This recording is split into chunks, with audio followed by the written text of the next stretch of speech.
Vamos a compartir la pantalla.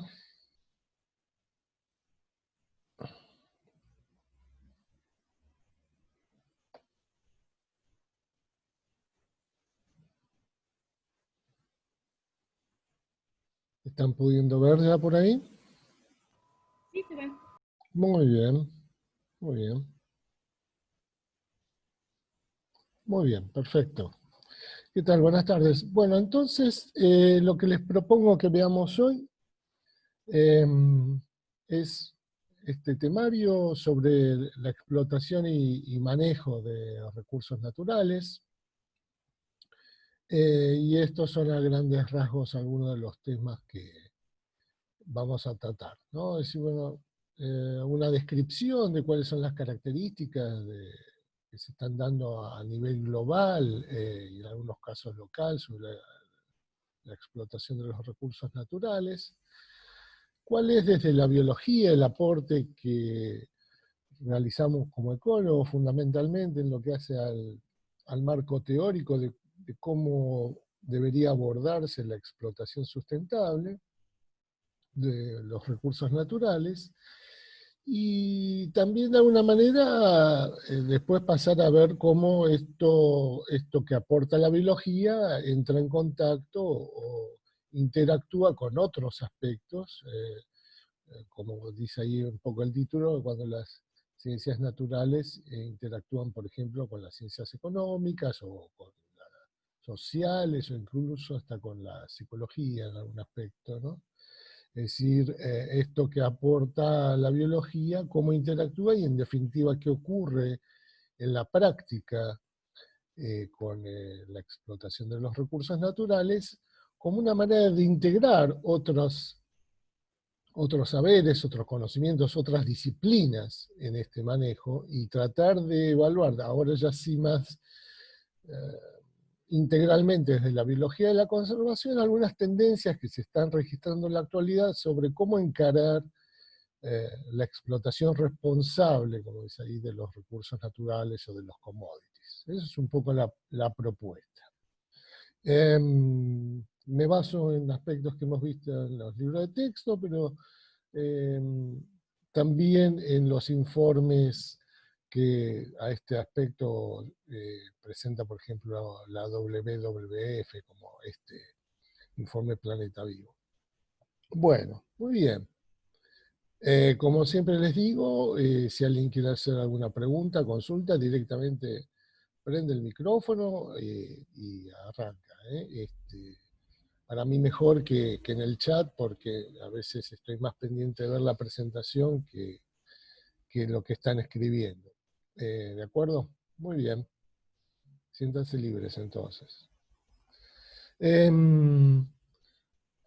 Yo creo que cuando les presenté hacia el final de la clase de biodiversidad las amenazas a la biodiversidad en el marco de la crisis de la biodiversidad, les había hecho mención a este trabajo de Nature, de Maxwell et al., del 2016, donde hace un compendio de el último análisis que había realizado la UICN sobre cuáles son las amenazas a la lista de especies que están en la lista roja de la UICN, ¿no? ¿Qué factores son los que están influyendo en las amenazas?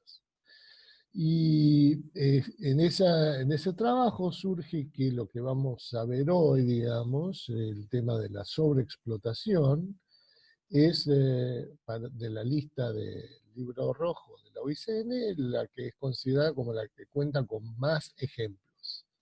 O sea, de alguna manera podría decirte que es la principal amenaza, o mejor dicho, no sé si la principal, pero la que es común a un mayor número de especies que está en la lista roja, es la sobreexplotación.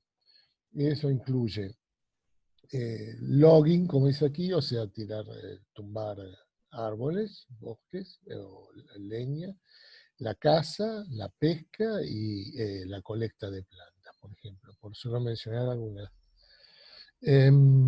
Bien, acá extractado de un ejemplo de libro, de cómo poder empezar a explorar o analizar cuáles son los efectos que tiene Por ejemplo, en este caso, la presión de caza sobre la fauna silvestre.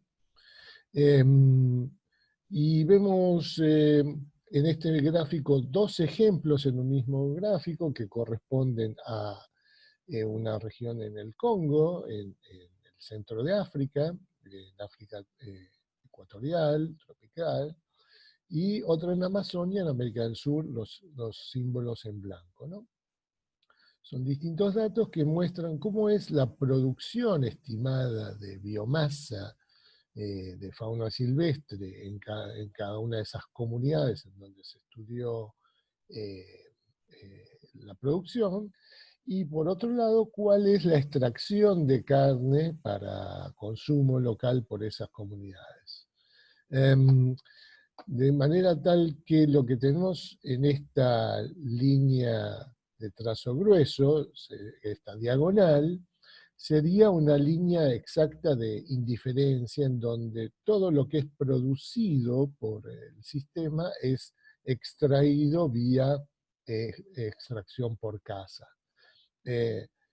Digamos que si se estuviera estrictamente sobre esa línea, podría uno decirse que se está explotando hasta el máximo posible sin entrar en una sobreexplotación. Vemos, sin embargo, que hay una considerable cantidad de ejemplos que están por encima de esa recta, de esa diagonal, lo que nos está diciendo que de entrada hay muchos casos en donde se están sobreexplotando los recursos.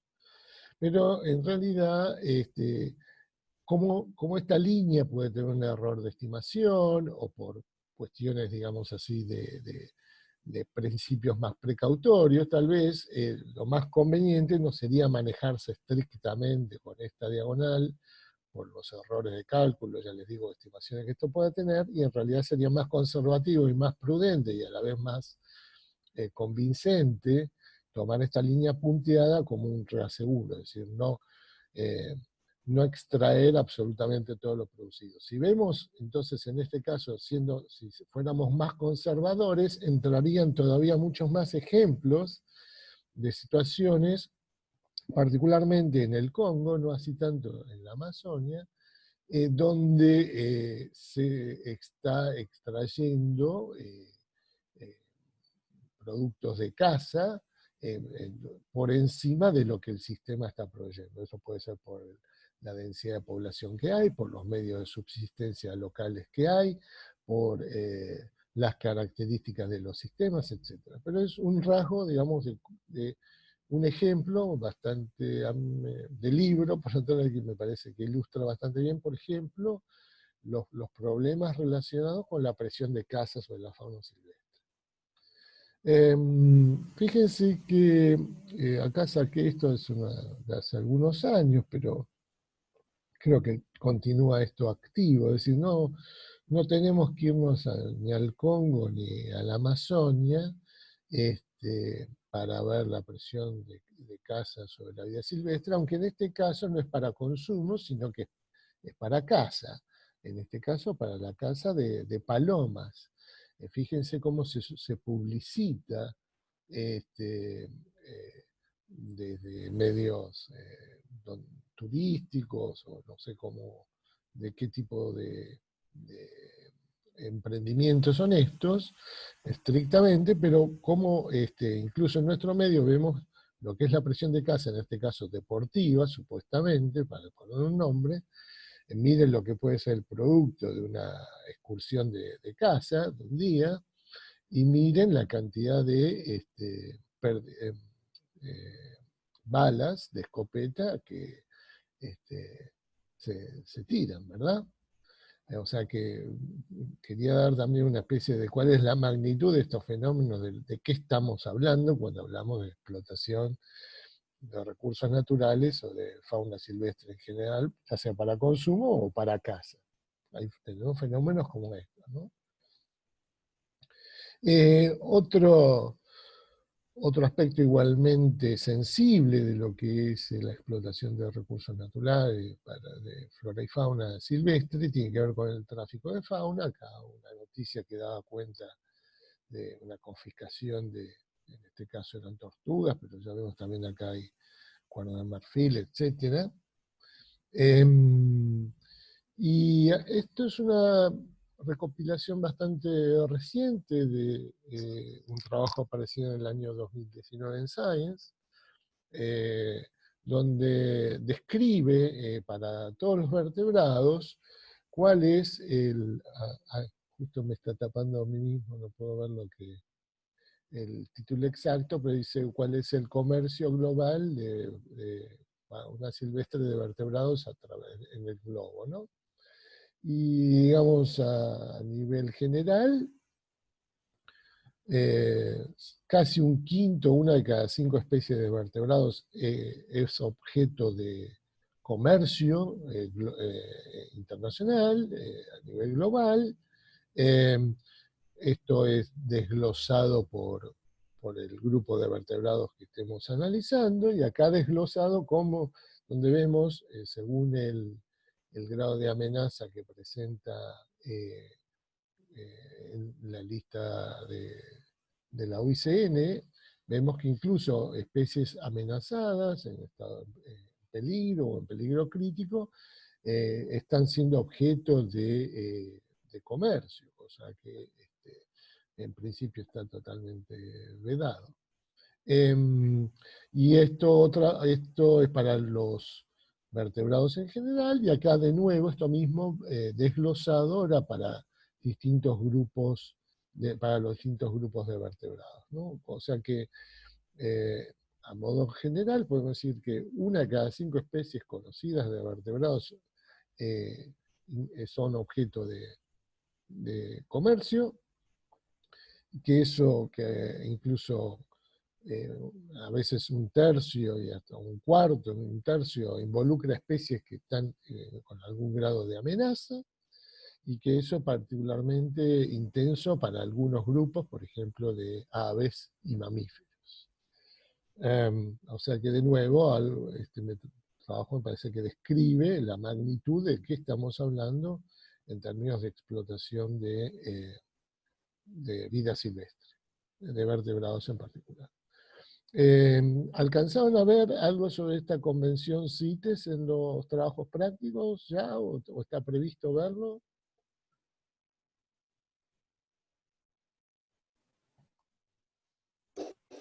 Creo que todavía no. Ajá, O si no, yo me lo perdí. ok, ok.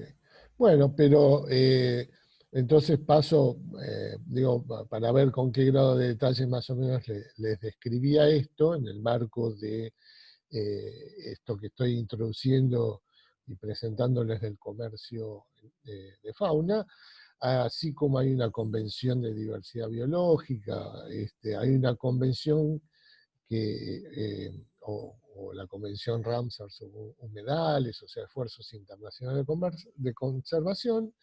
Hay una convención que es particular para atender el comercio internacional de especies amenazadas, de flora y fauna silvestre, que se conoce con esta sigla en inglés CITES.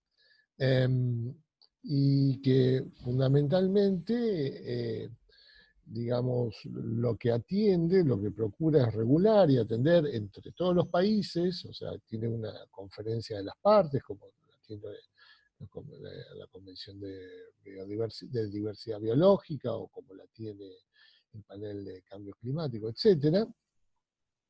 Pero en este caso que atiende a la regulación de todo lo que sea la importación, exportación, reexportación, introducción de especies amenazadas y que estén amparadas en esa convención.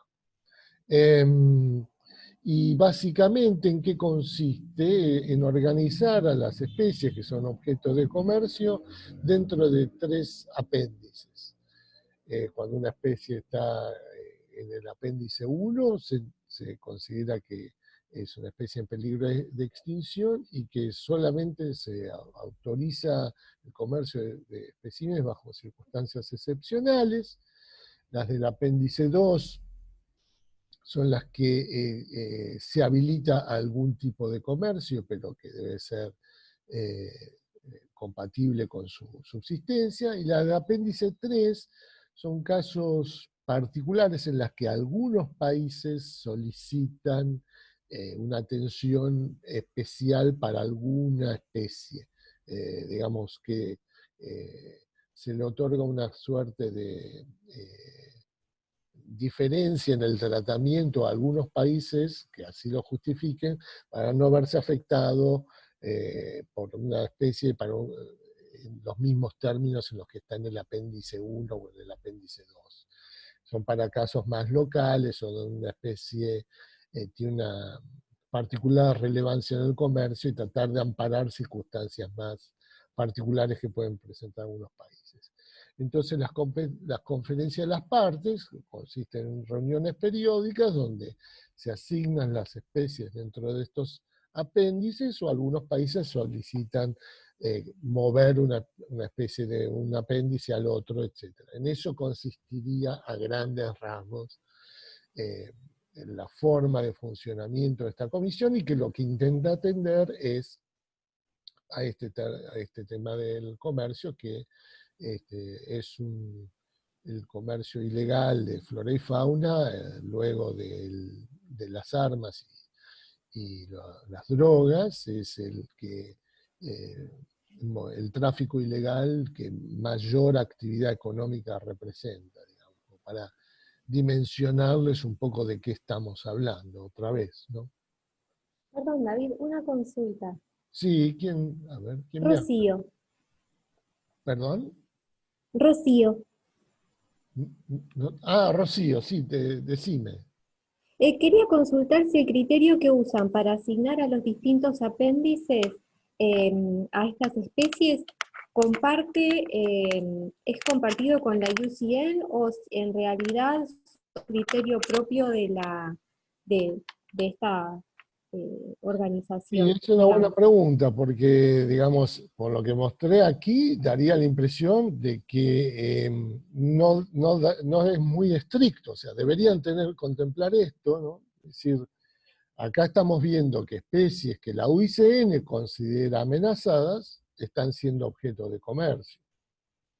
Entonces, ¿qué grado de vinculación estrecha mantienen, digamos, si toman a la lista roja de especies, las conferencias de las partes de CITES como un antecedente vinculante, digamos así, o no? Eso ya no te lo sabría responder ahora con exactitud, pero me lo voy a anotar, a ver si te puedo dar alguna precisión, pero por lo que estoy viendo acá, a primera vista, no sé si es o una de dos, o no es muy estricta, o no hay un vínculo obligatorio en que las conferencias de las partes tienen que seguir a UICN como obligación, o si lo hacen, igual se le están filtrando, porque Claro.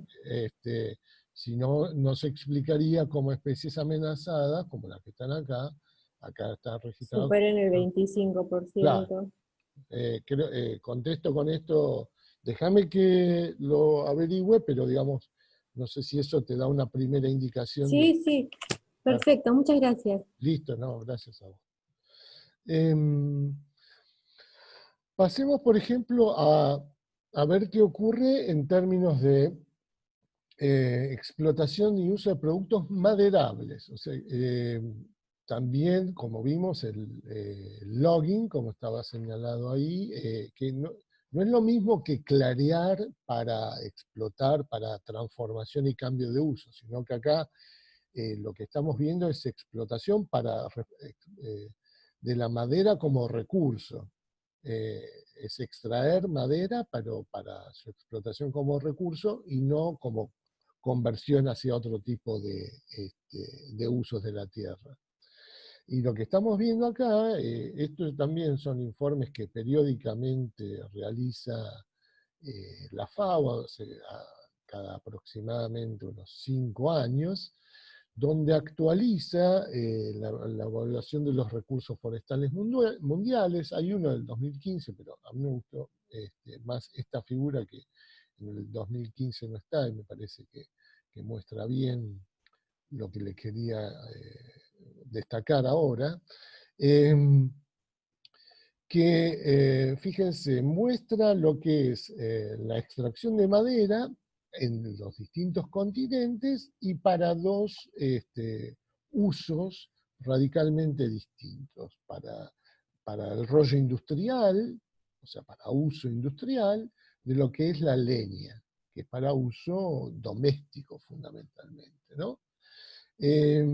Fíjense este gráfico que marca los cambios como decía, los informes son cada 5 años. ¿Qué opinan? ¿Cómo describirían esta figura? ¿Algo para destacar?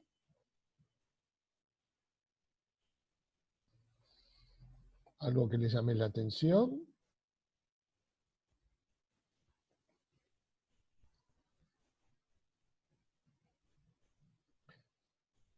A ver, si yo tuviera que señalar algo, a ver, sí.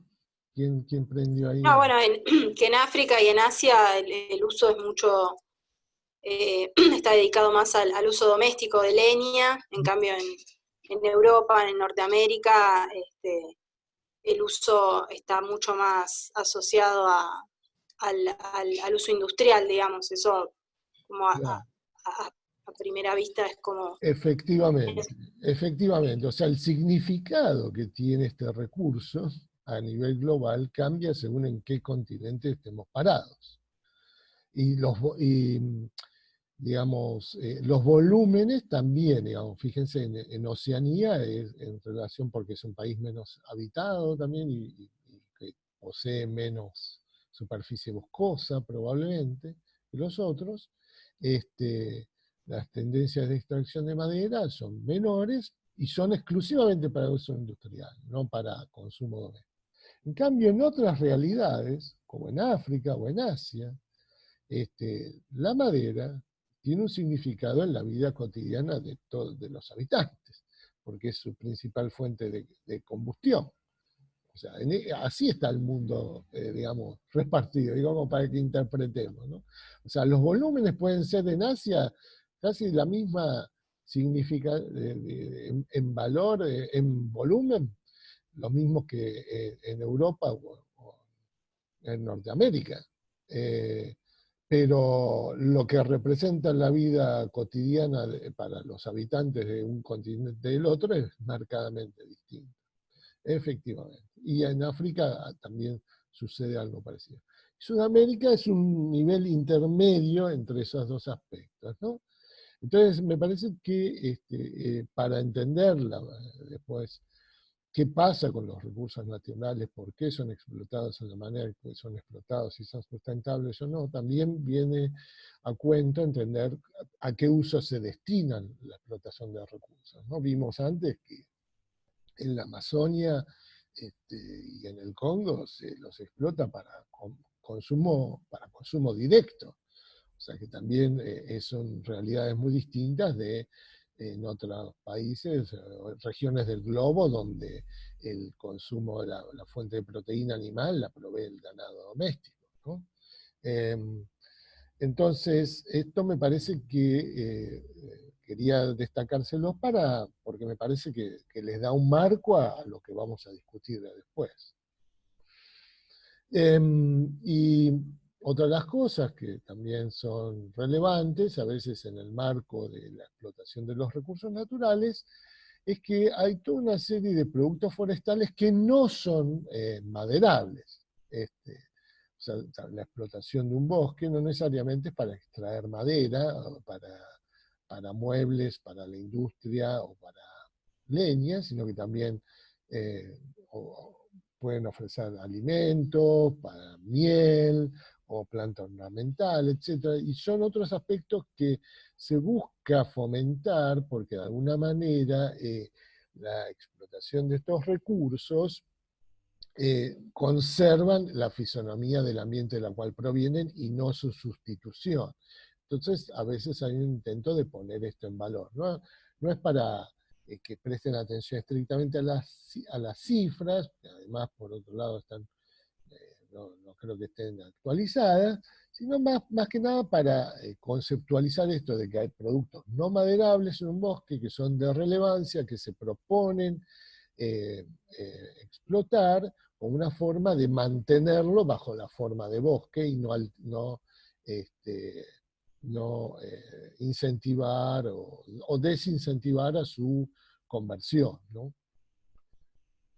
Pero así todo hay que tener una nota de precaución, porque que uno esté explotando recursos no maderables en un bosque no significa que eso no tenga una repercusión que le pueda estar afectando a la estructura y al funcionamiento de ese sistema.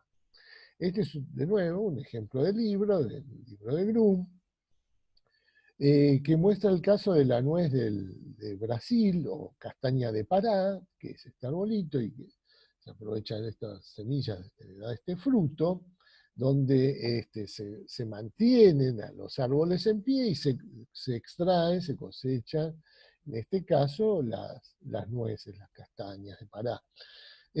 Pero fíjense, en este trabajo lo que muestra es, tenemos bosques o parches sometidos a distintos niveles de explotación de estas semillas, ¿no? Algunas que este sería el control, donde no se hace extracción, no cosechado, otros en donde es ligera, moderada, y otra que es persistente, ¿no? Entonces fíjense cómo disminuye fuertemente el reclutamiento de nuevas plantas, que son la garantía de que se regenere el bosque. Como en los lugares donde, está bien, no se está talando, pero se está extrayendo las semillas, si se lo hace a una tasa que está muy por encima de la capacidad de reclutamiento del bosque, lo que lleva es a un futuro envejecimiento de ese bosque, y eventualmente a que el bosque, aunque no se lo tale, si no se lo deja regenerar, no se van a sustituir. Entonces, eso también se verifica, otro impacto que está teniendo esto, se lo ve en lo que es la estructura de cada una de estas explotaciones, en el diámetro, la altura del pecho, ¿no? Esa está la sigla en inglés, el diámetro, la altura del pecho de los árboles que están en cada uno de estos parches, como en los lugares donde se cosecha más, digamos, los árboles son más grandes, o sea, más viejos, hay menos regeneración que en los que están sin cosechar. Entonces, se ve cómo interpretar estas figuras y el impacto que puede tener incluso en la explotación de recursos no maderables en un bosque. O sea, no es algo que a veces daría la impresión de que hay semillas por demás y que el reclutamiento está garantizado. No, y entender cuál es la tasa de reclutamiento es clave para el sostenimiento y, o valga la redundancia, la sustentabilidad de esta explotación, y que el bosque persista. ¿Se ve cómo interpretar esto entonces? ¿Sí? ¿Sigo? Muy bien. Ok. Por ejemplo, pasando a otro ítem muy relevante a la hora de analizar la explotación de los recursos naturales son las pesquerías mundiales, que están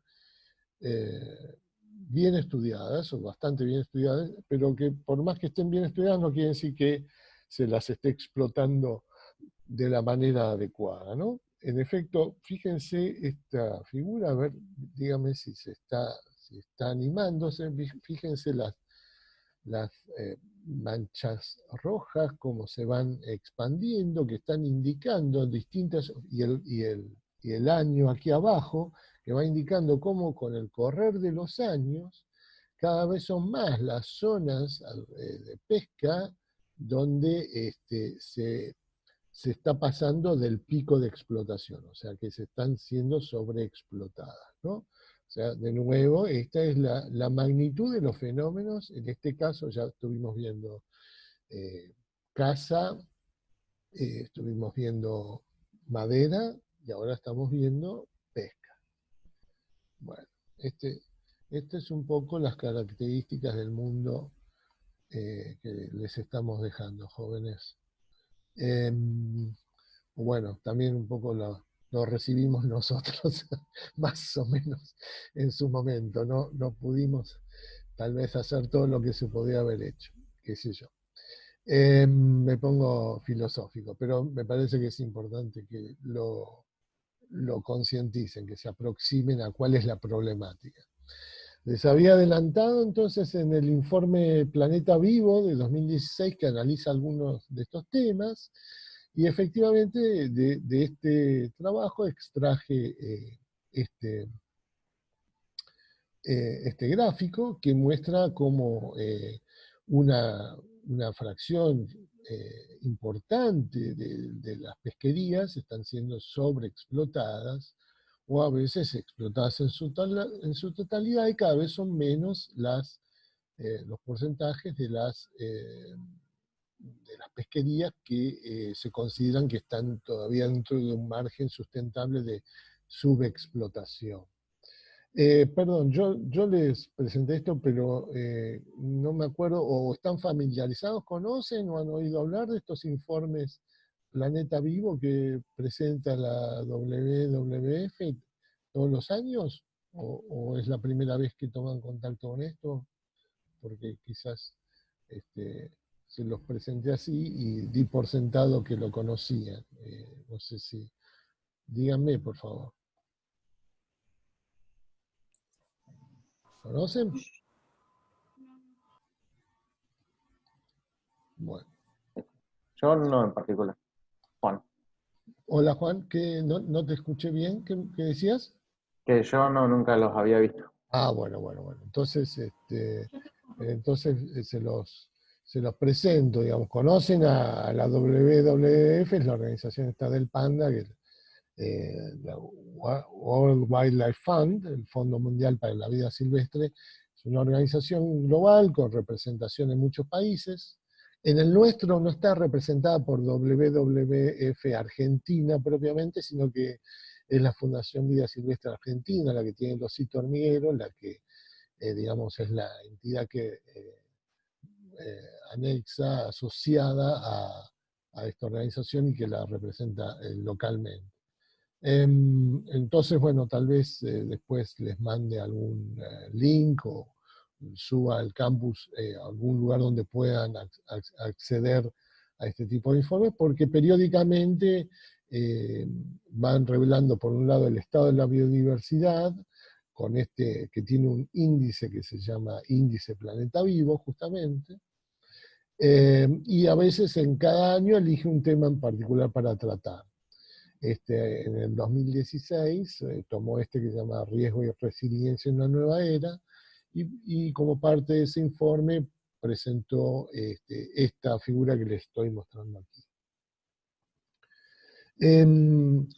La FAO también revela otro aspecto relativo a las pesquerías, y que en esta figura me pareció también reveladora de cuáles son los patrones que se están dando a nivel global en este momento en lo que es la producción y explotación de pesca, y cuál es la importancia relativa que cada vez va adquiriendo la acuicultura. O sea, si se fijan, lo que está en este color más anaranjado es la producción de pesca por captura, o sea, la explotación de las pesquerías, cómo se ha ido amesetando, en parte por mayor cuidado en la explotación, en parte porque se ha sobrepescado y en parte porque se están acelerando los costos entonces derivados de lo que significa salir a pescar la captura.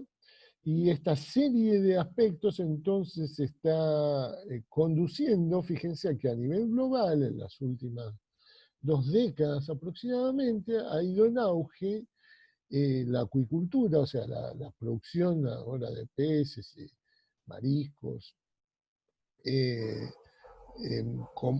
a través de su producción en cultivo, digamos así, su explotación en estanques, en cultivos, y ya no por captura. O sea, está habiendo en cuanto a este recurso una transformación que no es para despreciar, digamos, que también tiene sus impactos en la acuicultura. Pero que esto está indicando también todo un patrón de cómo está cambiando la explotación de este recurso. ¿Y qué tipo de inconvenientes, impactos tienen lugar, además de la sobreexplotación, como vimos a veces de las pesquerías, hay otros aspectos asociados a la actividad que tienen un impacto, valga la redundancia, no menor. Uno son los descartes, o sea, cuando un barco de pesca va en busca de algún producto, quiere llenar la bodega de ese producto y no de otra cosa. Y lo que incidentalmente o no caiga en las redes, que no sea ese producto que fue a buscar y que tiene intención de comercializar y vender, es visto o apreciado como algo que no es objeto, o sea, es perfectamente comestible en muchísimos casos, pero no es objeto de comercialización y por lo tanto se lo descarta y se lo abandona y ocasiona este tipo de imágenes como las que vemos acá, ¿no? Altera completamente la estructura y el funcionamiento de estos sistemas. Y para que tengamos una magnitud de cuál es el impacto que puede tener el descarte pesquero en algunos casos, por ejemplo, Claudio Campaña, que es un experto argentino de renombre internacional, por ejemplo, me comentaba que hace una clase en la que yo atendí, una charla en la que dio, que, por ejemplo, por cada kilo de langostinos que obtenemos en nuestra plataforma, se generan 10 kilos de descarte pesquero. O sea, de nuevo, esa es la magnitud de los fenómenos que estamos describiendo. Y otro aspecto también asociado a la explotación de las pesquerías es lo que se conoce también como captura incidental o bycatch, o sea que el arte de pesca que se está utilizando no es específico pura y exclusivamente de aquello que se quiere pescar, sino que también caen en eso mismo otras especies no blanco de manera incidental y que también tienen un impacto muy considerable. Fíjense que de nuevo, si pescan cosas que a los pescadores no les interesan, le está ocupando los anzuelos con cosas que no son de interés. O sea que es poco eficiente por un lado y de un impacto enorme.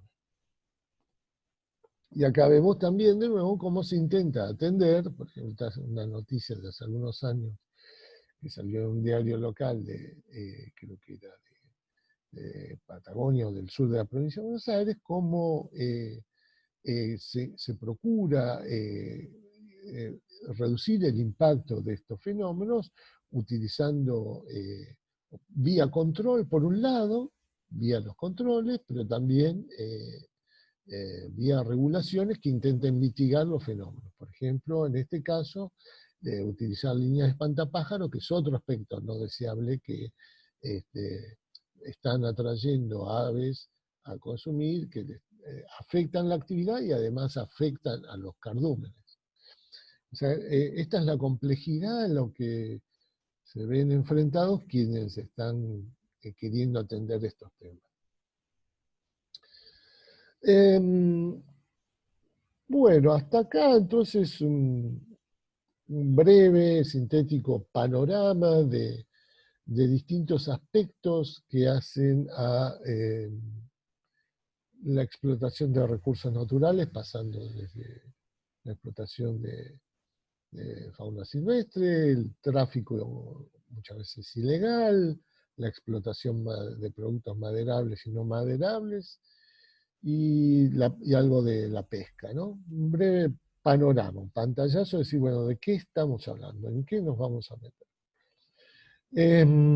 Esa es un poco la problemática. Y lo que les propongo que veamos a continuación es el aporte que desde la biología, la ecología, y en particular la ecología de las poblaciones, podemos aportar como disciplina al estudio de cómo poder explotar una población de una manera sustentable. Y en general el marco teórico que se aplica para ello parte de este concepto del crecimiento poblacional denso dependiente que estimo que habrán visto en ecología general, en ecología de poblaciones también, y bueno, que si no lo tiene muy fresco, tendremos que más o menos intentar refrescar a continuación como para avanzar. ¿Recuerdan algo de esto? ¿Estas figuras que estoy presentando acá les son medianamente familiares?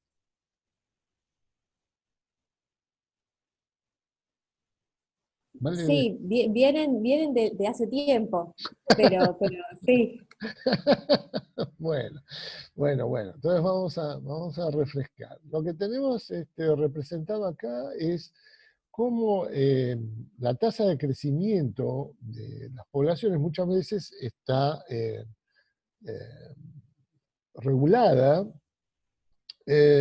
Algunas crecen siempre en forma exponencial, pero muchas otras están reguladas porque la densidad poblacional tiene un crecimiento denso dependiente y que se supone que alcanza un equilibrio con los recursos que provee el ambiente. Que eso está reflejado en esta curva de crecimiento a lo largo del tiempo que se llama curva de crecimiento logística, ¿no? Acá tenemos el tamaño poblacional en el tiempo, que alcanza, aquí está reflejado como un n máximo, o lo que muchas veces se conoce como K, o capacidad de carga.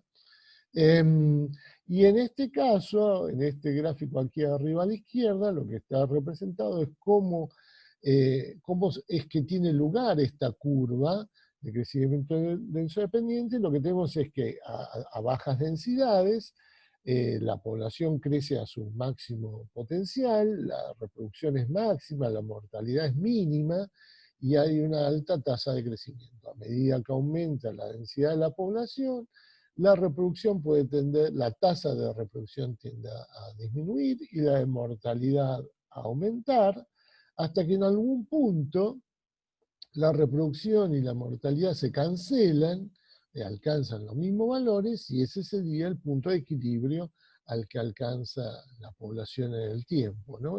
Aquí estaría el Nmax que está aquí, o la capacidad de carga sería esta en este caso.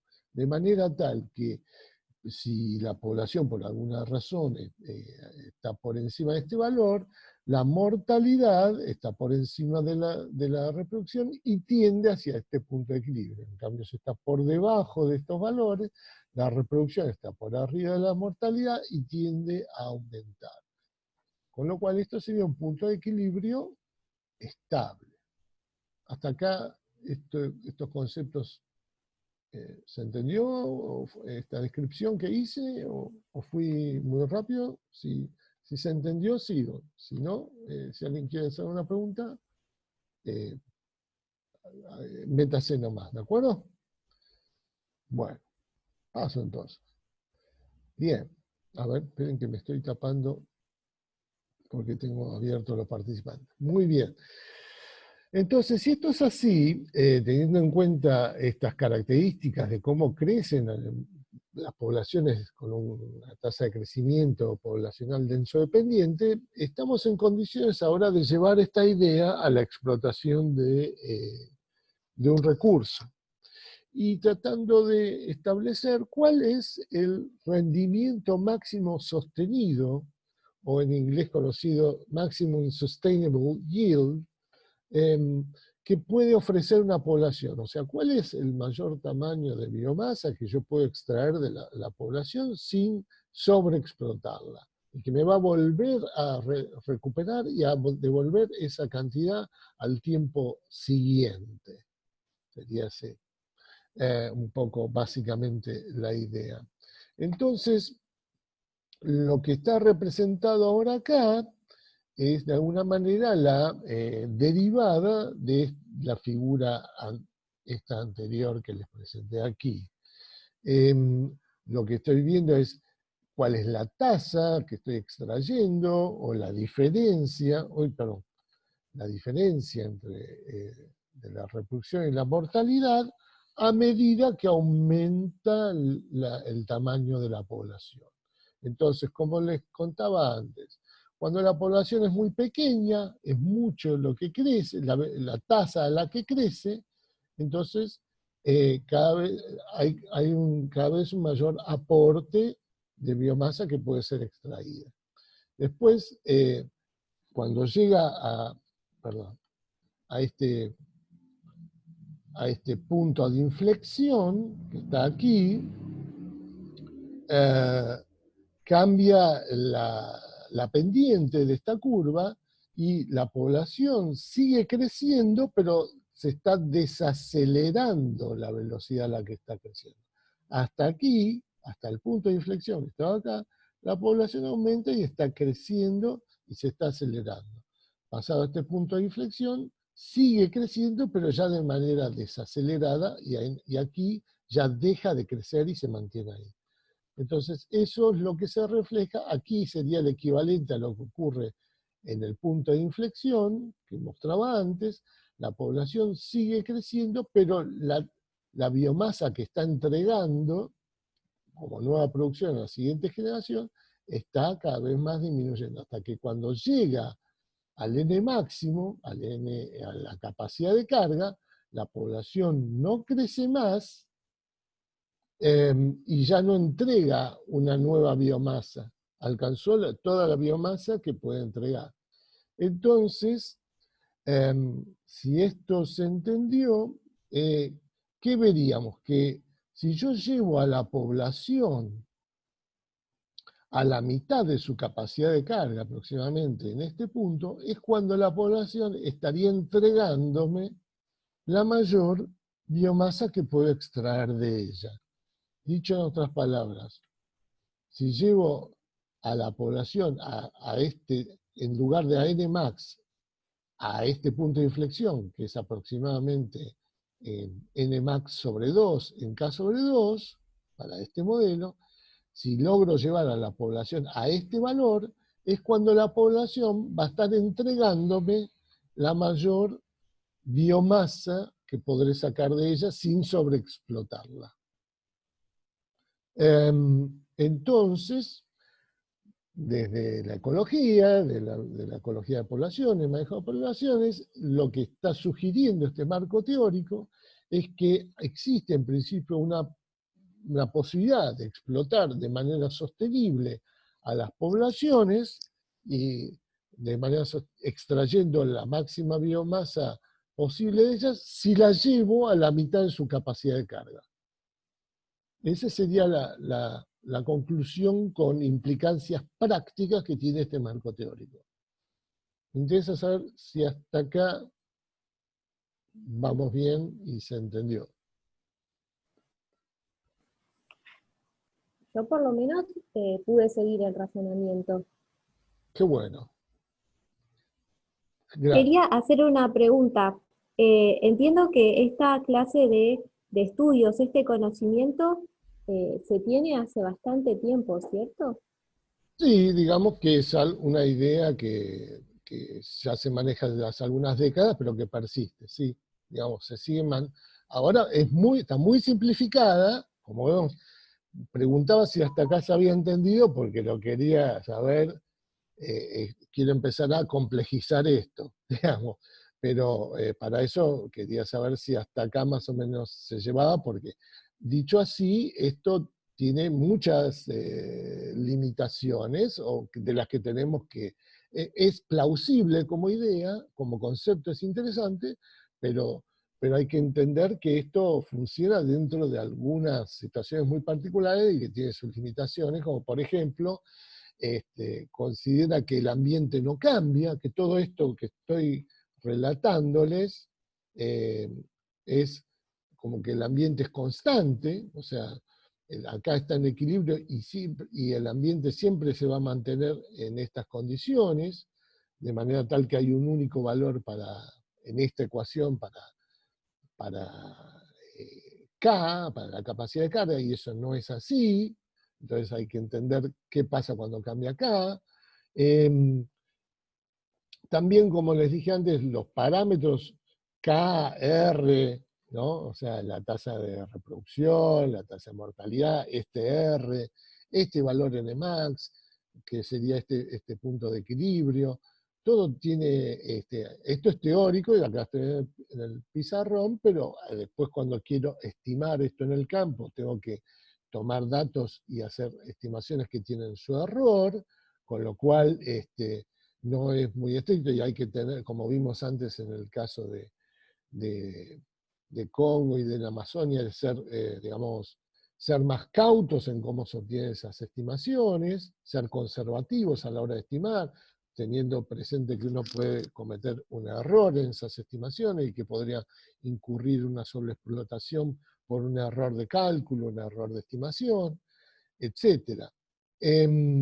Y tampoco tiene en cuenta, por ejemplo, que hay diferencias en la estructura demográfica de la población, que hay distintas tasas de crecimiento o de reproducción según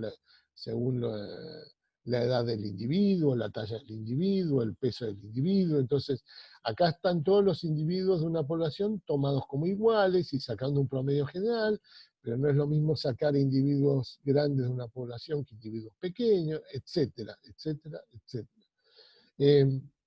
Entonces, es plausible, tiene su base biológica que es atendible, y al mismo tiempo tiene una serie de limitaciones que hay que incorporarlas a la hora de llevar esto a la práctica. Y ahora, siguiendo con esta idea del ejemplo de la explotación sustentable, ya basándose en el crecimiento poblacional denso dependiente, muy bien, habíamos visto entonces que el rendimiento tenía esta forma, esta curva,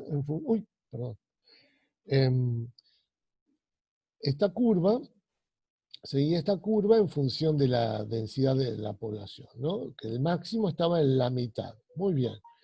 Esto es básicamente la propuesta. Y después uno puede decir, bueno, ¿cómo manejo la población? ¿De qué manera la voy a explotar? Una forma bastante habitual de desarrollar esto podría ser, por ejemplo, establecer una cuota fija. Decir, bueno, este año se va a extraer tantas toneladas. O tanta biomasa. Muy bien. Una cuota. Acá tenemos en líneas punteadas, ejemplificadas, decir, bueno, 3 niveles de cuota distintos que yo podría fijar como manejador del recurso. Una cuota alta, ¿no? Que estoy extrayendo mucho de la población, una cuota que coincide con el rendimiento máximo sostenible, y una cuota baja. Veamos qué ocurre con la dinámica de los sistemas en cada uno de estos casos. Si yo fijo, por ejemplo, en este caso una cuota alta, porque no sé, porque los pescadores, hay buen precio en el mercado, los pescadores dicen que no queremos poder extraer, o los cazadores dicen no tenemos intención de este año poder vender esta cantidad de producto, etcétera, etcétera. ¿Qué traería como resultado si se aplica esta cuota alta? Fíjense que esta cuota alta está por encima de lo que la población está ofreciendo. O sea, esto está por arriba de esto. Esto está por arriba de esto. O sea, si la población estuviera en este tamaño poblacional, esto es lo que estaría en condiciones de dar de manera sostenible. Y esto es lo que yo estoy extrayendo. Entonces estaría sobreexplotando. ¿Se ve? Entonces la dinámica del sistema va hacia este lado. O sea, si yo mantuviera esta cuota con estos niveles en este tamaño poblacional, esto es lo que podría entregar la población de manera sostenible, esto es lo que estoy extrayendo yo de ella, entonces la estoy sobreexplotando y la llevo cada vez a tamaños más pequeños.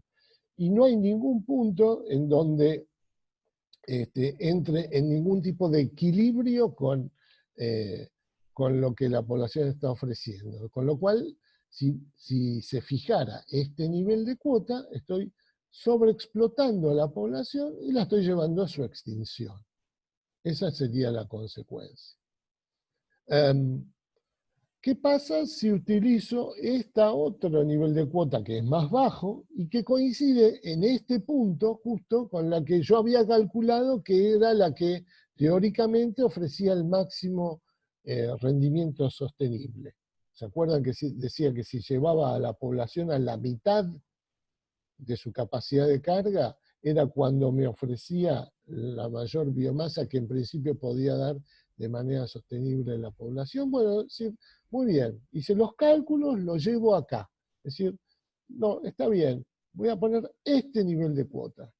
El nivel de cuota que lo lleva al máximo rendimiento sostenible.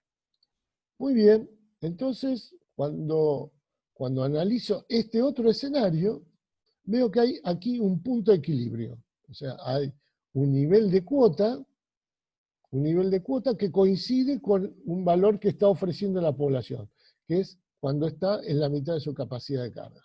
Ok.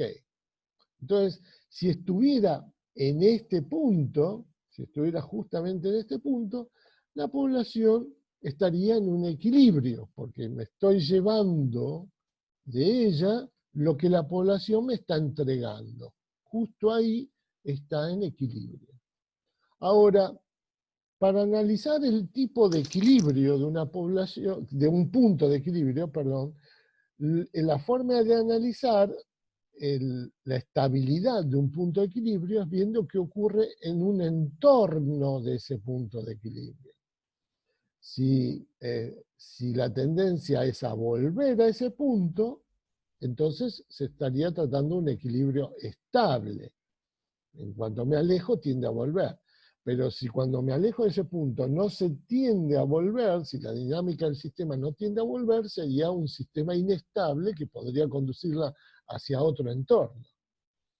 Entonces, por eso es que siempre que se detecta un punto de equilibrio, resulta pertinente analizar la estabilidad de ese punto de equilibrio. ¿Y qué vemos en este caso?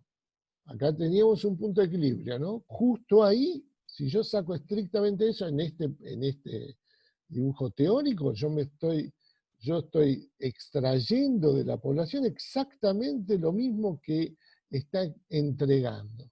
Ahora, me corro un poquito a valores más altos de población, veo que la población entrega esta biomasa, para la siguiente generación, y yo estoy extrayendo de ella un poco más. La línea apuntada está por arriba, o sea que la estoy sobreexplotando y eso tiende a llevarla nuevamente hacia este punto de equilibrio.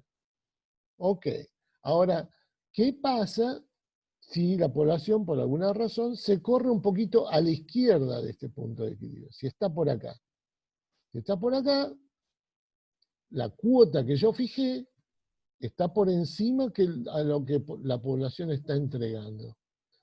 Entonces, de nuevo, estoy sobreexplotando en la población y la diferencia es que ahora voy a estar en un valor de población más bajo, sigo sacando una cuota mayor que lo que la población está entregando, entonces no tiende a volver al punto de equilibrio, sino que como lo marca la flecha aquí, tiende a alejarse de ese punto de equilibrio. Por lo cual, eso, como está en esta leyenda acá, se trata de un punto de equilibrio inestable. Explotar, fijar una cuota que sea estrictamente equivalente al del máximo rendimiento sostenido, es teóricamente un punto de equilibrio inestable que, dependiendo de la situación, puede llevar a la población a su sobreexplotación y también a extinguirla localmente. Entonces, finalmente, tenemos un caso de cuota que está más baja, fijo una cuota fija, que es más baja que la del máximo rendimiento sostenido, y acá veo que esta cuota marca dos puntos de equilibrio, ¿sí? Porque en este punto y en este punto, la curva de rendimiento de la población coincide con la cuota que yo fijé. Entonces, el manejador del recurso tendría que decir, o llevo a la población a este punto de equilibrio, a N1, o la llevo a N2, porque ahí estaría en equilibrio con lo que la población entrega. Muy bien, entonces analicemos de nuevo. ¿Estos puntos de equilibrio son puntos estables o inestables?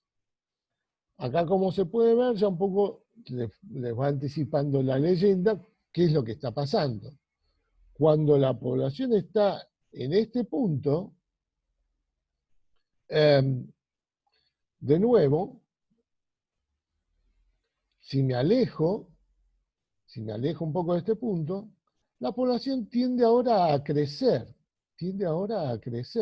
está reclutando más de lo que yo estoy sacando de ella, entonces tiende a crecer.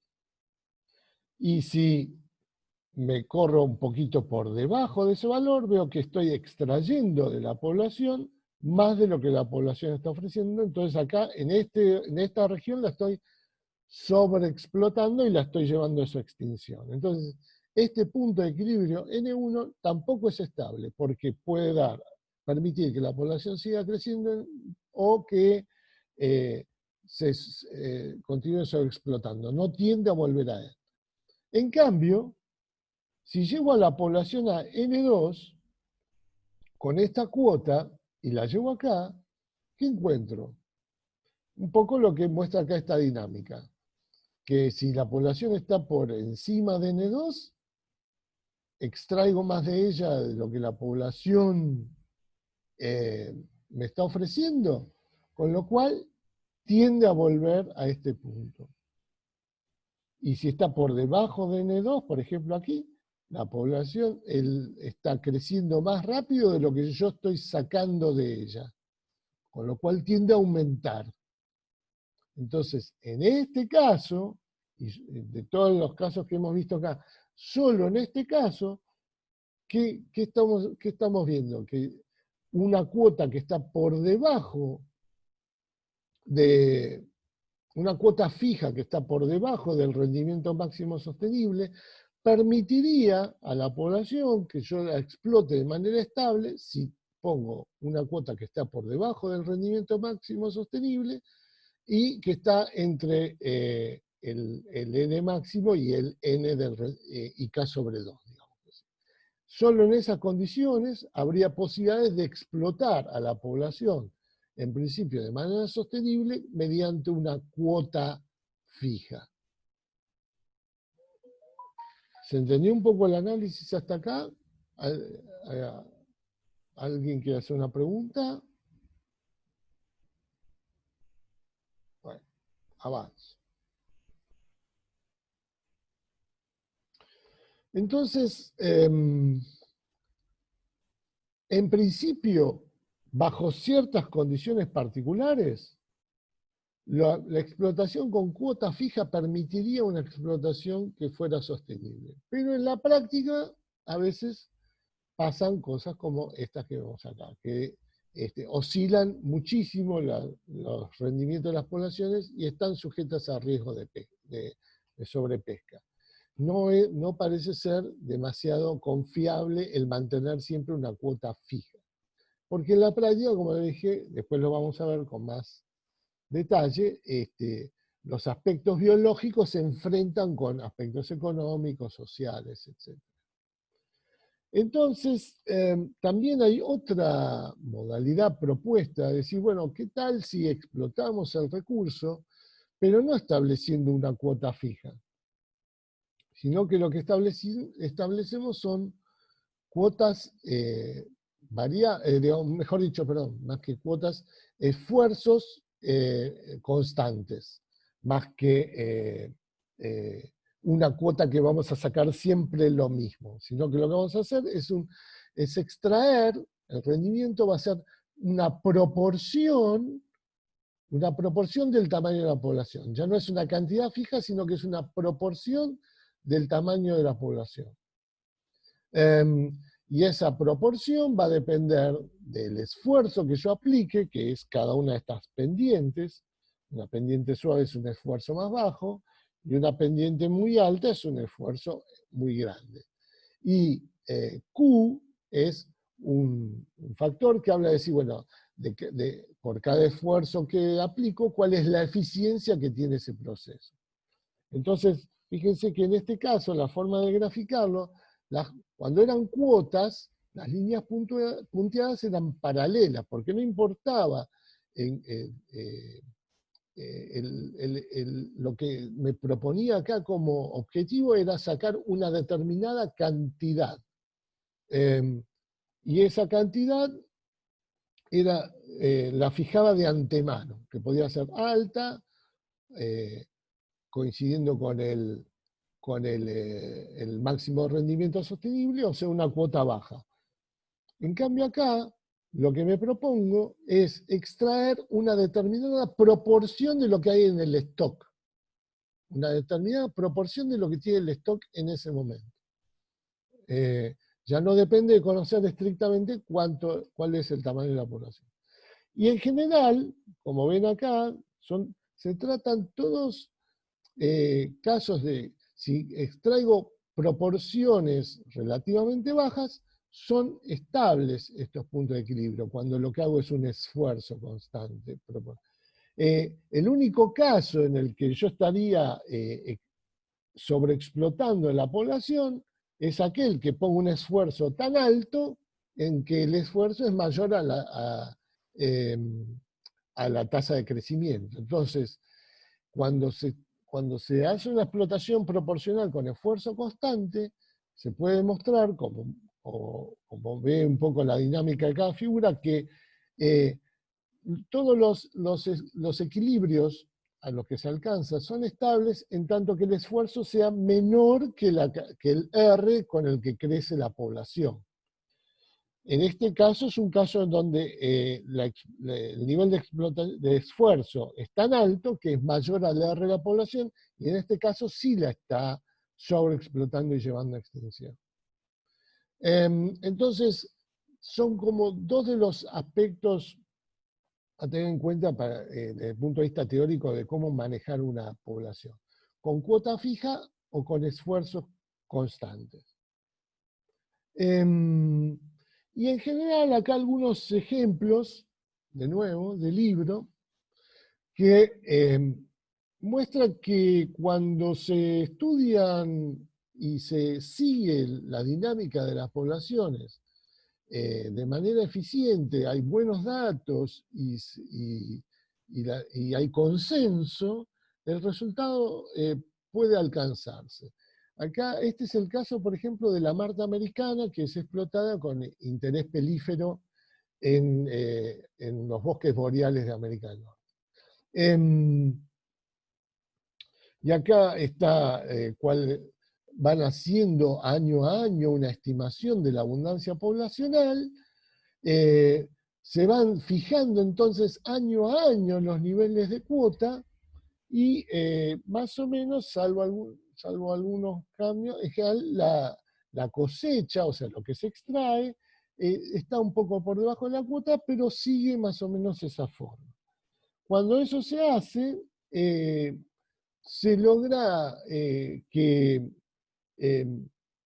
un manejo eficiente del recurso en el que con indicadores adecuados, o sea, teniendo los datos de cuánto hay, y teniendo los datos de cómo ha sido la proporción de, por ejemplo, de crías de un año para el otro, con lo cual permite cambiar el número de la cuota que se puede extraer. Entonces, con ese tipo de información, se logra, y con la cooperación de todos los actores, porque esto también lo que quiere decir es que si el año es malo, los cazadores deben aceptar que ese año tienen que sacar menos para que puedan mantener el recurso y que la permitan recuperarse y que el año siguiente sigan teniendo ese recurso. Entonces, cooperación, indicadores, eventualmente también regulación, eso se deriva en manejo eficiente. En general, esto es más teórico, solo que muestra que las decisiones de fijar cuotas o mantener un esfuerzo proporcional del estado de la población, a bajas niveles de extracción se comportan más o menos igual. Ahora, el riesgo de caer en un nivel de sobreexplotación cuando se practican cuotas es mayor a cuando se practica una fracción de lo que se puede extraer. Si yo fijo cuotas, hay un riesgo mayor a que sobreexplote las poblaciones respecto a cuando lo que estoy fijando es una proporción de lo que puedo extraer de la población. Estos son ejercicios simulados, pero es, de nuevo, conceptualmente lo que está diciendo es que en principio es más seguro como técnica de manejo del recurso, mantener esfuerzos, sacar una proporción de la población y un esfuerzo constante, más que una cuota fija. Esa sería un poco la moraleja de lo que intenta reflejar este trabajo y esta figura. ¿Cómo estamos de tiempo? Bueno, más o menos bien. Acá entraríamos ahora en otro aspecto que les quería comentar, y es qué pasa cuando empezamos ya a confrontar, es decir, qué pasa si las decisiones no se toman pura y exclusivamente, como ocurre en la realidad, sobre la base de cuál es el estado del recurso, sino de cuál es el margen que se pretende extraer de tipo económico de esa explotación. ¿Cómo incorporar ese aspecto económico al manejo del recurso y ahora cómo puede diferir el rendimiento económico óptimo de lo que es el máximo rendimiento sostenido de una población? Este gráfico intenta dar cuenta de ese aspecto. De nuevo, acá tenemos, por un lado, en este eje van a estar reflejados, por un lado, los rendimientos y también los costos. Y acá el nivel de esfuerzo que se esté practicando para explotar el recurso. Entonces, esta línea llena es la misma curva que mostrábamos antes de los niveles de recursos que estamos obteniendo distintos esfuerzos, ¿no? Y acá vemos que los costos, hay algunos que son fijos, por ejemplo, tener amarrado al buque o mantener la infraestructura, los galpones,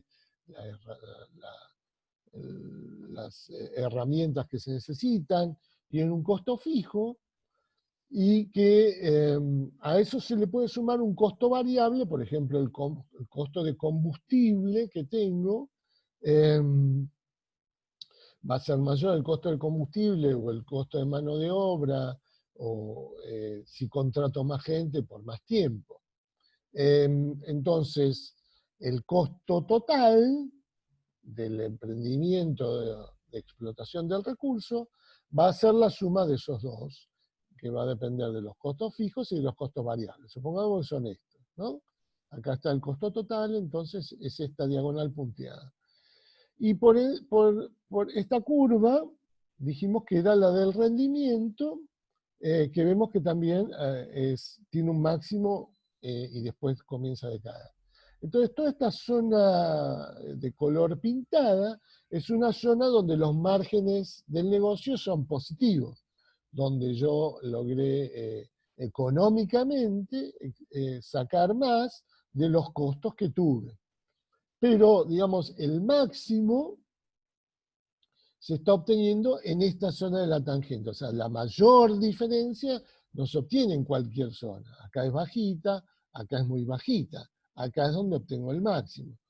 Entonces, lo que intento con esta diapo introducir es el concepto de que lo que se llama márgenes brutos de una operación o márgenes netos, que es para hacer el análisis económico de qué es lo que debo extraer del recurso, ofrece un óptimo económico que puede o no coincidir con el óptimo que vimos antes biológico.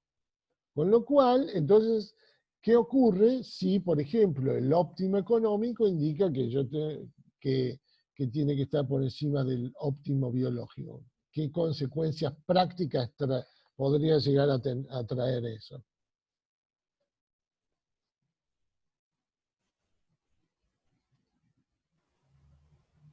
Perdón, David, no sé si escuché bien. Si el óptimo económico es mayor que el Claro, óptimo... claro, si resulta que este ensayo, ¿no? De nuevo, estoy teorizando, es decir, pero para conceptualizar, es decir, si dice el mayor beneficio económico, la mayor diferencia entre rendimiento que extraigo del recurso y los costos totales que tengo se da a un nivel de población del recurso que es mayor al del óptimo biológico, eh, la- el análisis económico me indica que hay un óptimo que está por arriba del biológico y si yo hiciera primar en ese caso el análisis económico por sobre el biológico, las consecuencias es que incurriría en una sobreexplotación del recurso. El Claro, biólogo, pero eso, sí, perdón, eso no se tiene en cuenta cuando se está planteando el bueno, óptimo económico. no, en este ejercicio lo que me está diciendo es, bueno, ¿qué vas a extraer vos de la población con cada nivel de esfuerzo que extrae? Esto es un análisis pura y económicamente en términos económicos, exactamente. Claro, Entonces, pura y económicamente en términos económicos, dices, bueno, tenés este recurso que te da esta curva, que a este nivel de esfuerzo traes esto y a este nivel de esfuerzo traes esto otro. Y tenés estos costos que son fijos y variables y este es el total. Bueno, acá esta es la zona en donde se obtienen beneficios positivos, todo esto. Pero hay uno que es máximo. Bueno, ok. Entonces, esto es un análisis puro y estrictamente económico. Fíjate que acá no intervino, o sea, hay información biológica, pero no intervino el criterio de decisión del biólogo. claro, Entonces, claro. lo que yo quiero decir es que esta racionalidad es perfectamente posible y factible y conduce a un resultado que puede no llevar a lo mismo, a la misma decisión, si estuviera basada en términos de explotación sustentable del recurso desde el punto de vista biológico. Esto es lo que quiero marcar.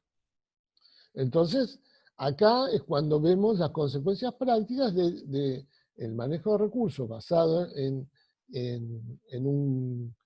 conceptos pura y exclusivamente económicos, puede diferir del análisis basado en conceptos pura y exclusivamente biológicos.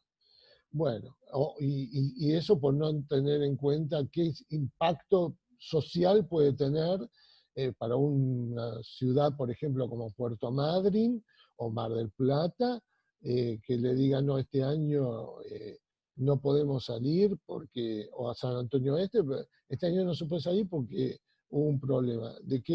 ¿Quién sostiene económicamente a las familias de pescadores que solían hacerlo? Por ejemplo, para que ese año, ¿cómo se van a sostener si lo que tienen que sacar para ser económico está conduciendo a sobreexplotar el recurso? Esos son los problemas prácticos. Yo lo dejo acá planteado, todavía no avanzamos en una discusión. Les propongo en este punto, son 3:24. Nos juntamos 3:30 a un café y me siento y volvemos a alargar. ¿De acuerdo? Bueno, gracias. Bien. Bueno, 5 minutos. Listo.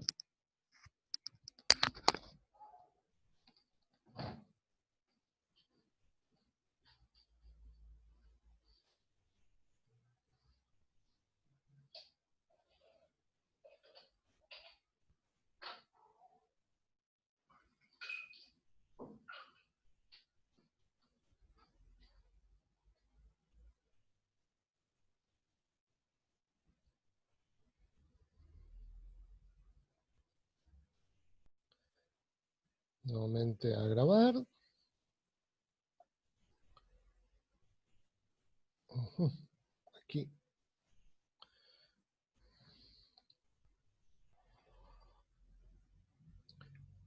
Ya lo están viendo, ¿verdad? Sí. Bien, gracias. Bueno, entonces lo que les propongo es decir, bueno, recapitulando brevemente, estuvimos viendo como el marco teórico muy breve de cómo explotar un recurso natural desde una perspectiva de lo que nos ofrece la biología, el manejo de poblaciones, y una mirada de lo que también se podía ver desde un análisis de una perspectiva económica, y cómo esos óptimos de obtener los máximos, en un caso y en el otro difieren, ¿no? Entonces, esto nos lleva un poco a esta segunda parte que de la clase que los quería traer, es decir, bueno, ¿qué pasa entonces cuando la biología interactúa, o enfrenta, no sé, según como lo quieran ustedes analizar, tal vez sea más adecuado decir interactúa, con la dimensión económica o la dimensión social en lo que hace el manejo de los recursos naturales? En ese sentido, este trabajo del año 1968, que se dio en llamar la tragedia de los comunes, de Garrett Hardin, fue un trabajo muy influyente cuya influencia de alguna manera todavía persiste en algún punto por las consecuencias de lo que significa. El trabajo este de Hardin, básicamente lo que señala es eso que yo puse ahí en el texto, ¿no? Es decir, varios individuos, por ejemplo, en ese caso eran pastores que llevaban sus animales a pastar, eh, en el ejemplo, pero después extrapola y analiza para otros casos. Decía, varios individuos, entonces motivados solo por el interés personal y actuando de manera independiente pero racional en sus decisiones, terminan por destruir un recurso que es compartido, ilimitado, común, aun cuando claramente no haya estado en el interés de ellos que esa destrucción suceda, ni como individuos ni como conjunto. ¿Qué quiere decir? Entonces, una serie de decisiones tomadas individualmente, de manera independiente y de manera racional, terminan por destruir un recurso compartido, limitado, común.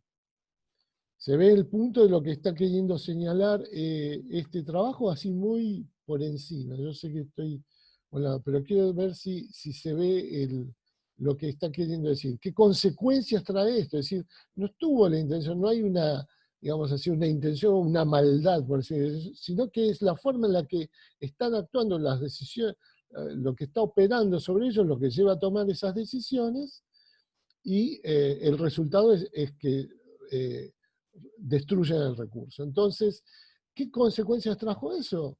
A ver, que entonces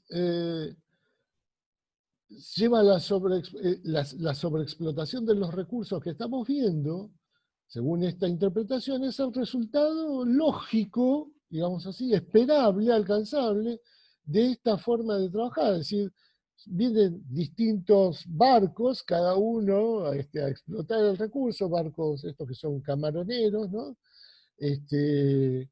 Y cada uno viene a pescar y terminan cada uno tomando una decisión de cómo operar, y si la suma de todas esas decisiones termina explotando los recursos, y eso es lo que de alguna manera intentaban explicar de por qué encontrábamos pesquerías tan sobreexplotadas como es lo que ocurre. Es decir, el autor y quienes lo siguen siguieron esta corriente para dar esa explicación, es decir, entonces alimenta la idea de que no es posible la propiedad común, y de que la propiedad debe ser manejada por el Estado o de manera estatal.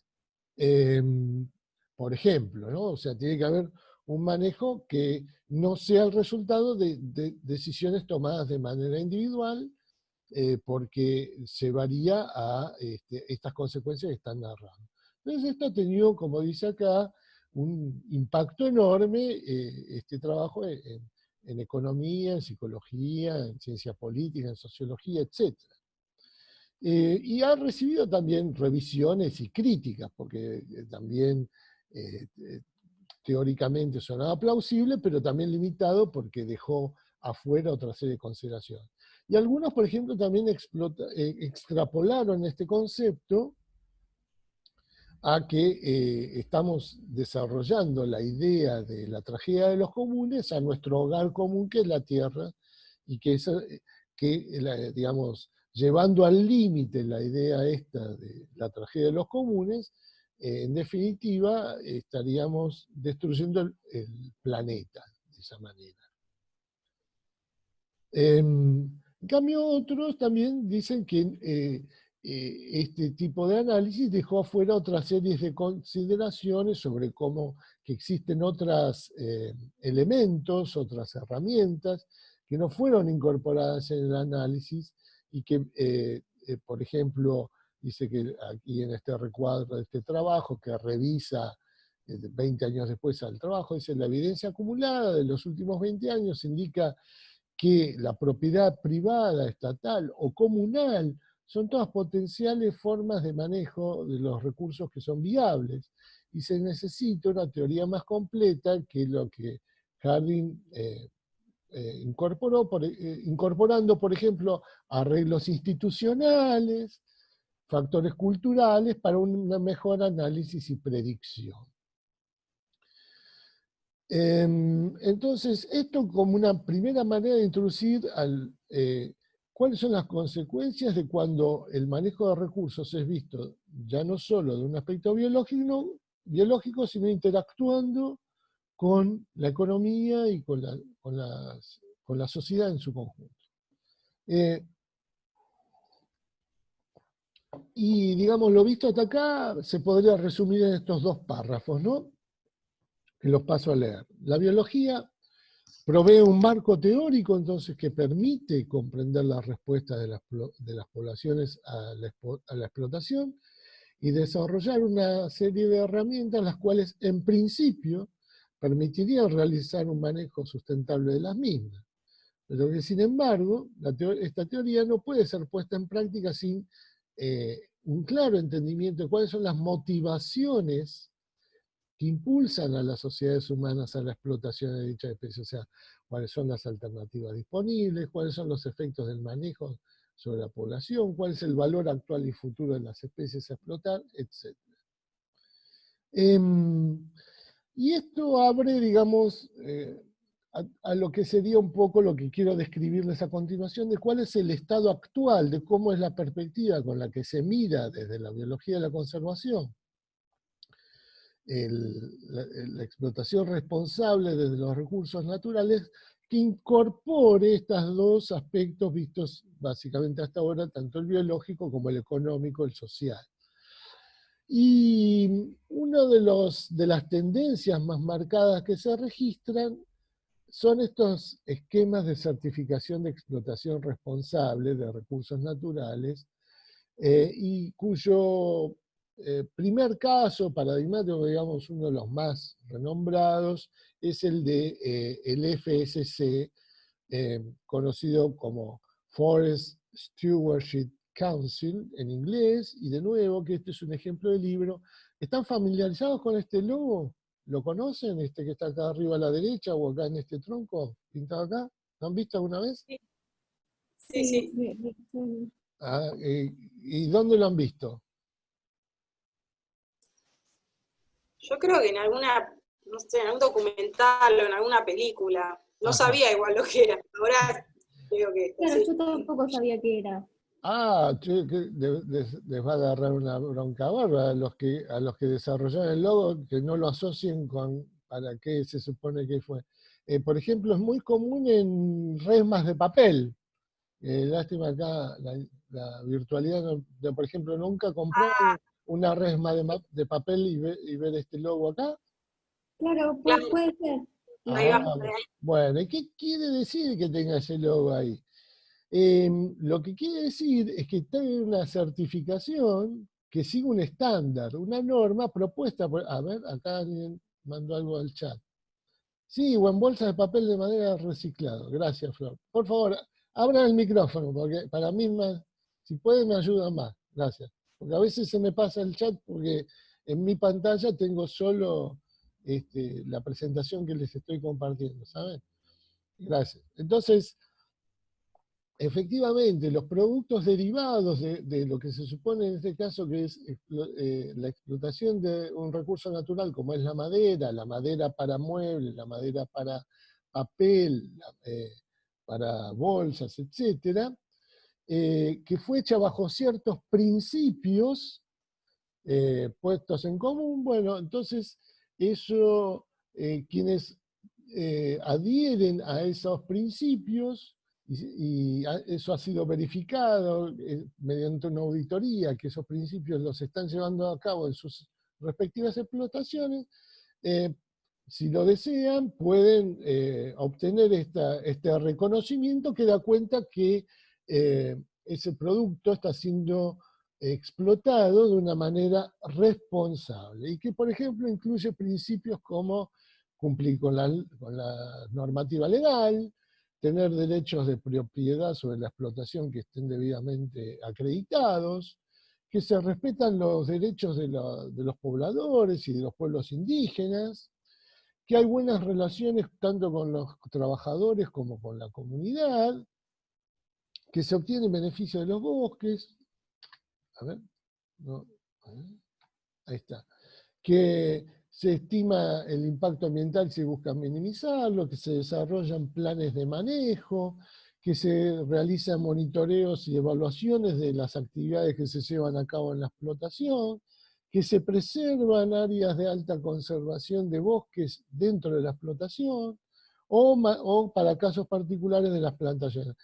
Lo estoy pasando muy por encima, después las diapos les quedan, pero digamos, la idea es, hay un estándar, una normativa desarrollada por una serie de instituciones, de actores que participan interesados en esta problemática, que adhieren a esta serie de principios, que se comprometen a seguirlo y a su cumplimiento, y que de esa manera acreditan que están siguiéndolo según esta normativa, que estos autores consideran que es validado como una práctica sustentable.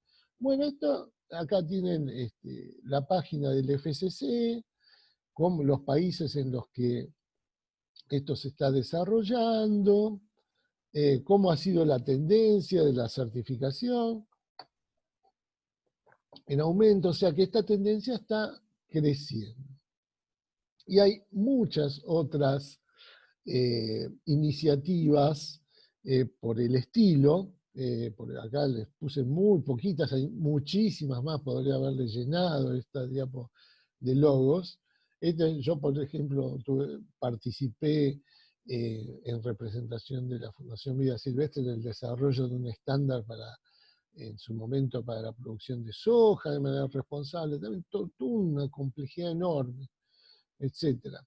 Y esto es una tendencia que las organizaciones ambientales, o ambientalistas, mejor dicho, por ejemplo, la propia WWF adhiere a este tipo de esquema como iniciativa de cómo avanzar en una explotación responsable de los recursos naturales. Y extrapolar a toda otra serie de productos, no solo la madera y la celulosa para papel, sino aplicarla a todas las commodities en general, ¿no? Entonces, el esquema es ¿no? Se desarrolla una certificación con un proceso participativo, multi-stakeholder, esto es importante, o sea, no, los distintos sectores de una cadena son los que producen, los que comercializan, los que procesan, los usuarios, los consumidores, los ambientalistas, o sea, cuanto más multiactor sea el proceso, más validación va a tener, probablemente también más conflictividad va a tener y va a ser más árido el desarrollo del estándar, pero después cuando eso se alcance va a tener un mayor grado de adhesión y de reconocimiento. se implementa ese estándar, se verifica ese estándar por organizaciones que lo acrediten, como auditores, etc. Y los mercados, los consumidores y los gobiernos valoran y prefieren estas prácticas, y esto se supone que entra en un círculo virtuoso donde periódicamente se revisa, etcétera, etcétera. Esa es un poco la iniciativa, una tendencia que está en este momento, digamos, en crecimiento, y que intenta incorporar esta visión de biología, economía, sociedad, política al manejo de los recursos naturales. Otra iniciativa, en el mismo sentido, también atiende a reconocer que si dividimos a los actores a nivel global, lo que hay es muchos productores y muchos consumidores, y una franja más estrecha de empresas que comercializan, elaboran estos productos a escala mundial. Entonces, algunos plantean, estas organizaciones plantean que si incidimos en este cuello de botella, en este cuello de la copa de champán, como a veces se le llama a este diseño, el impacto que va a tener es, si logramos sentar a la mesa y ponernos de acuerdo con estos por el cual regulan este flujo tan importante, el impacto se va a trasladar tanto a un montón de agricultores, productores y a un montón de consumidores. Pero obviamente son los más poderosos en este flujo, ¿no? Entonces hay organizaciones, por ejemplo, que intentan incidir en, por ejemplo, sobre las instituciones bancarias, sobre los que financian proyectos para explotación de recursos, decir, bueno, a ver, que los créditos se otorguen a aquellos proyectos que demuestren un plan de manejo sustentable de sus recursos naturales, y no otorgarlo solamente por el rendimiento económico que va a dar, como hace a veces un banco cuando hace el análisis de riesgo a la hora de otorgar un crédito, sino que lo que se le va a pedir, además, es que demuestre el impacto ambiental que va a tener el emprendimiento, o cómo piensa minimizarlo, reducirlo, etc., porque podría ser que económicamente sea rentable, pero ambientalmente no, y que ese sea un motivo para dar de baja un crédito. ¿Se ve el punto cómo funciona esto? ¿O cuál es la intención, al menos, con la que se pretende que funcione esto? Sí, se ve. Gracias.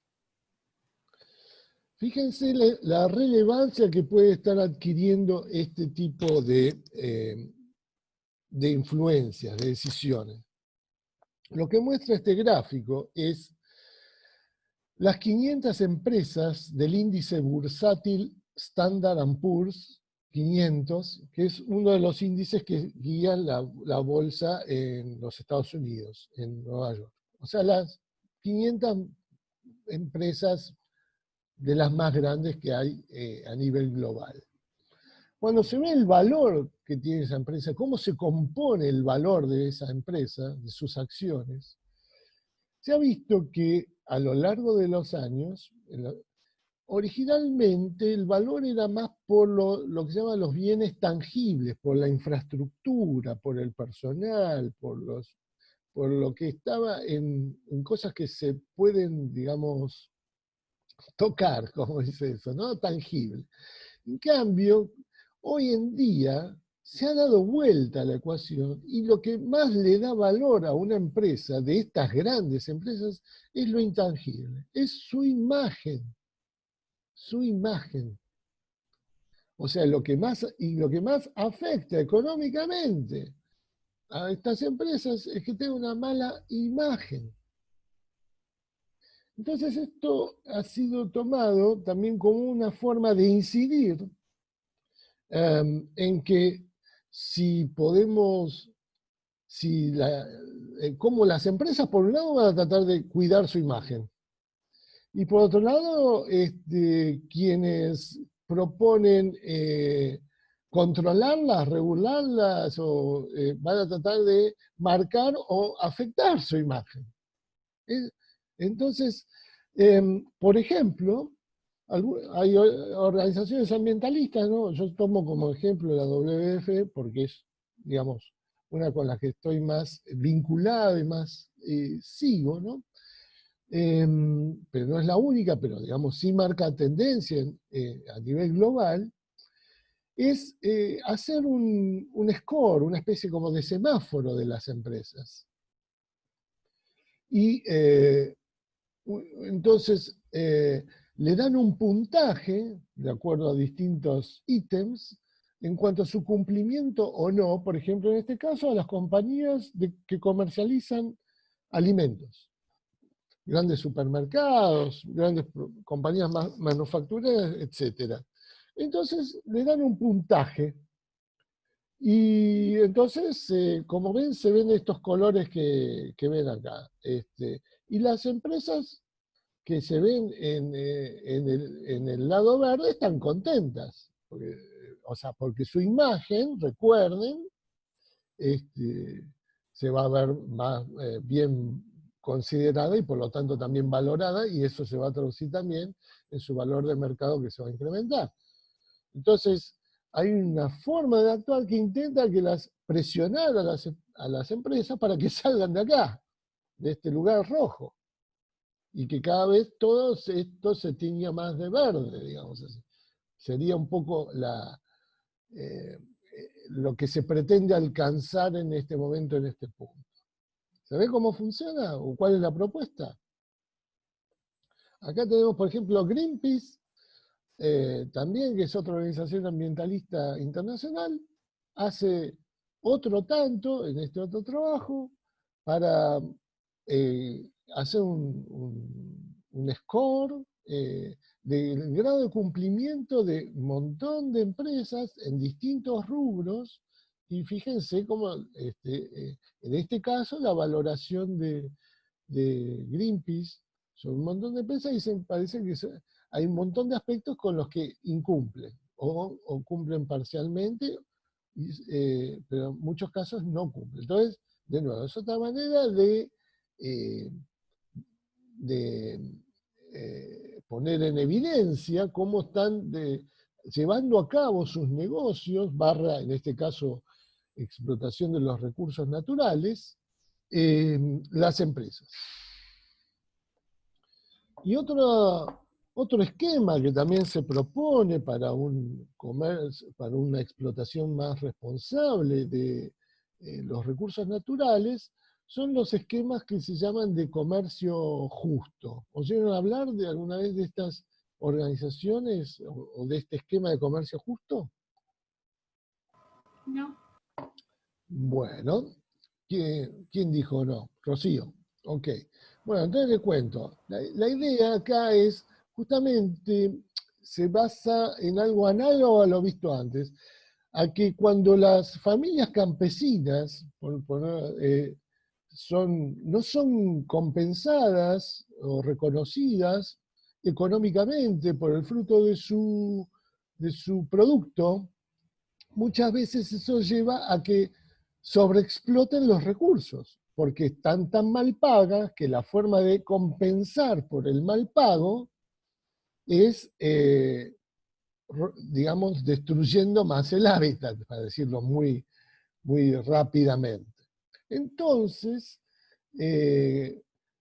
lo que se procura con este esquema es que sea visibilizado esto, reconocido en una mayor proporción del precio final que paga el productor al consumidor, mediante un esquema de intermediación en el que interviene una organización social que agrupa generalmente a los productores, un intermediario que es una organización que se dedica al comercio justo, que pone en contacto a organizaciones sociales de productores con organizaciones de compra de productos para su comercialización.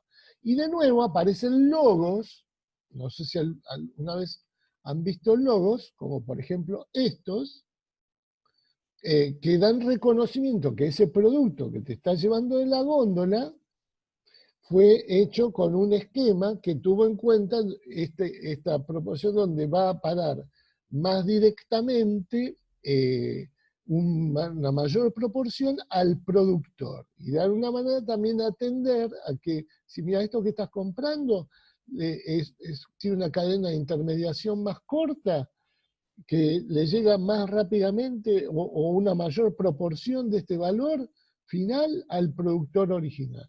Y de esa manera estás ayudando al consumidor, reconociendo su valor y de alguna manera indirectamente evitando la sobreexplotación de los recursos naturales.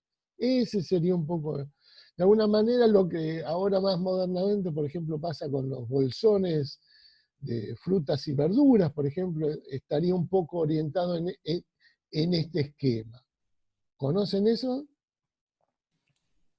Sí, los bolsones de verduras sí. Ah, bueno, pero logran ver la analogía entre esto que les estoy contando, es decir, fíjense, tenemos un productor que se asocia con otros de manera solidaria en un esquema de economía social alternativa. Tenemos consumidores responsables que eligen los productos elaborados de forma digna por los productores, y tenemos una organización que facilita el contacto entre estos dos. Esa es un poco la propuesta de este esquema de comercio justo.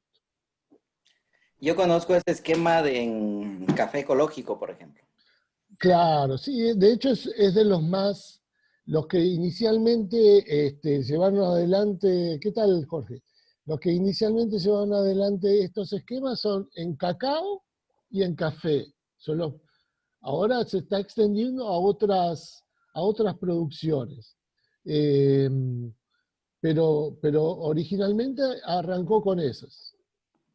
Entonces, hoy, por ejemplo, todos los 16 de octubre, no sé si ustedes saben, es el Día Mundial de la Alimentación.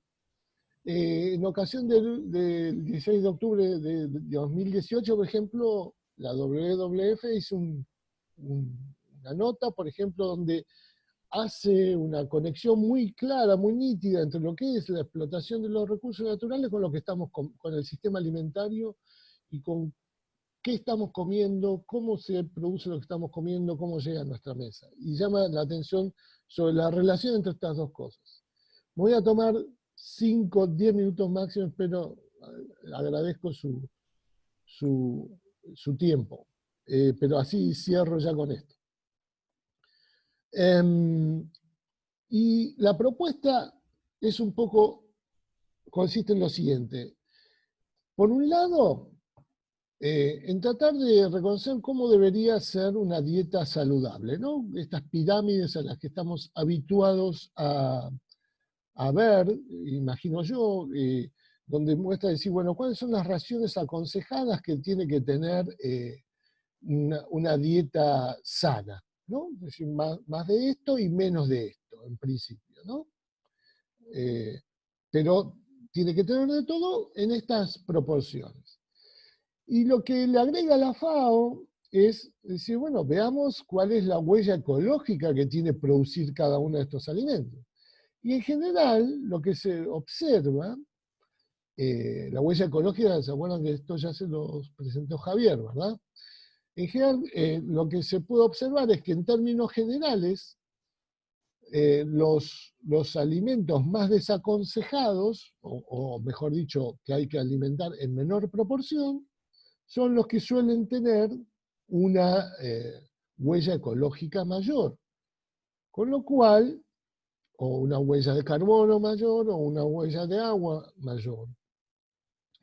Con lo cual, daría la impresión de que habría una situación de ganar-ganar, es decir, que en la medida que se haga una transición en la pirámide hacia este tipo de alimentos, paralelamente estaríamos mejorando, reduciendo la huella y por lo tanto también haciendo más sustentable el impacto ambiental. Entonces estaríamos, lo que está queriendo llamar la atención es incorporar, por un lado, la noción de una dieta sana en términos personales y una dieta sana en términos del impacto ambiental que tiene. O sea, agranda, incorpora otra dimensión a este aspecto.